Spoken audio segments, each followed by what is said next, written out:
Communities are more than connections. They're powerful tools that can give businesses a competitive edge. Understanding how to build and leverage them is becoming an essential tool in today's market. And joining us to outline a bit more about all of this is Paz Pisarski from the Community Collective. It's good to see you. What is community and what does it mean for business? It seems like a pretty straightforward question, but let's start there. No, it's a great question, Mike. I think we get confused between what is a community in the business context, because I might ask you, what is community? You might say my neighborhood or a sporting group, but in the context of a business, we actually look at defining what an audience is in order to then understand what a community is. So if we unpack what an audience is, the definition in our world is that it's a group of people who consume a brand's content. So they're really passionate followers, they're listening, they're registering to your events, they're reading your newsletter, but they can't connect with each other. They're not like supporting each other on a regular basis. There's no shared sense of belonging. It's a top-down kind of triangular approach. And so every business should have an audience, 100%. And then you might look at a community from that perspective and you go, okay, well, if a business built a community and turned that audience into a private network. And so we define a community as a group of people who are connected by a shared sense of purpose and support each other on a regular basis. Checking on in, it's not an isolated thing. Exactly, cool. Exactly. So you've started with a meetup of 17 people and you now have 17,200, I believe. How on earth did you manage to do that? Well done, congratulations. How did it all begin? Yeah, we accidentally started a business that went viral during 2021. Oops. And it was myself and two co-founders, Melia Rayner, who was from Blackbird Ventures at the time, and Jala Alex, who is at Monash University and now Thriday. And basically, we were all working in the startup space. So we were working at accelerators and VCs and universities, basically trying to help founders start a business.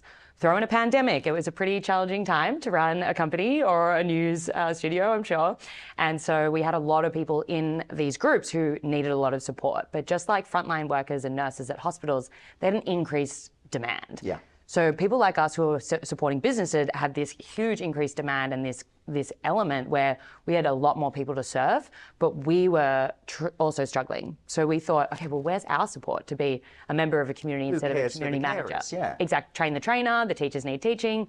Exactly. And so we started a meetup at the Commons in Cremorne in 2021 in between the 4th and 5th Melbourne lockdowns. I recall. And it went viral after that. We had hundreds of people afterwards sharing this Airtable registration link to basically sign up to hear about these meetups. And in 2022, we had about 600 people in this private community. And so I quit my job, registered the Community Collective as a company. And today we have over 17,500 people in our audience and 700 in the community.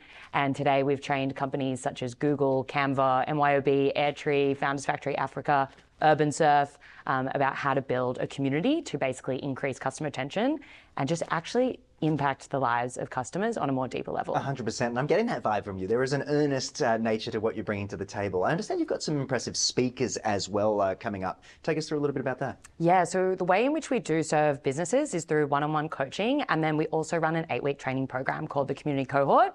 So this started back in 2022, and to date we've trained over 320 companies.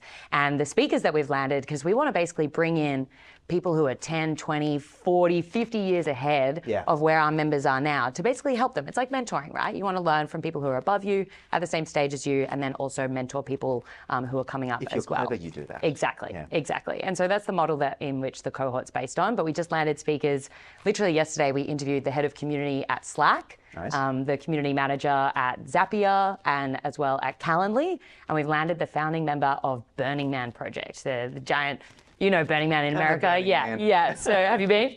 No. Okay. I wish. But let's talk a little bit about some of the proactive things, the actual things that this actually helps business with. What does that look like in practice? Definitely. So we like to look at case studies and let's look at some companies who've mastered this strategy. So Canva, incredible design tool. Their vision is to empower the world to design. Started in Sydney, absolutely huge success. Yeah. And they have mastered community-led growth. So they have over 150 million creators in their community. And just one of them. building, yeah, exactly. Building templates for Canva. Like if you were a SaaS company trying to improve your product, you just couldn't even hire that many developers to beat or surpass the growth that Canva has. And so they are having Canvasadors. These are ambassadors who represent the brand, who run meetups and they talk about Canva. Notion is a phenomenal example. It's a tech tool to basically increase productivity. And basically they have Notion tiers. Members who catch up all over the world to talk about how you're using Notion. How do you make sure that you're not feeling overwhelmed and really taking care of your priorities. And so these companies are gathering people in private spaces to connect on a shared sense of purpose.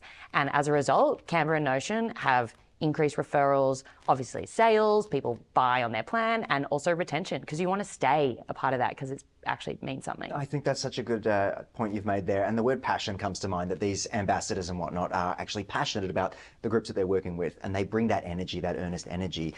Paz, it's all the time we've got. I'm curious, if people want to find out more, connect with you, join that community and engage, where's the best place to do so? Yeah, I'll never forget when we interviewed Seth Godin, who described community as people like us do things like this. So I think the best way to connect is if you ever meet people who are doing things like us and building communities and connecting in different ways, the best place to go is just thecommunitycollective.co. Easy as that. And thank you so much for jumping up and having a chat to me. Thank you so much, Mike.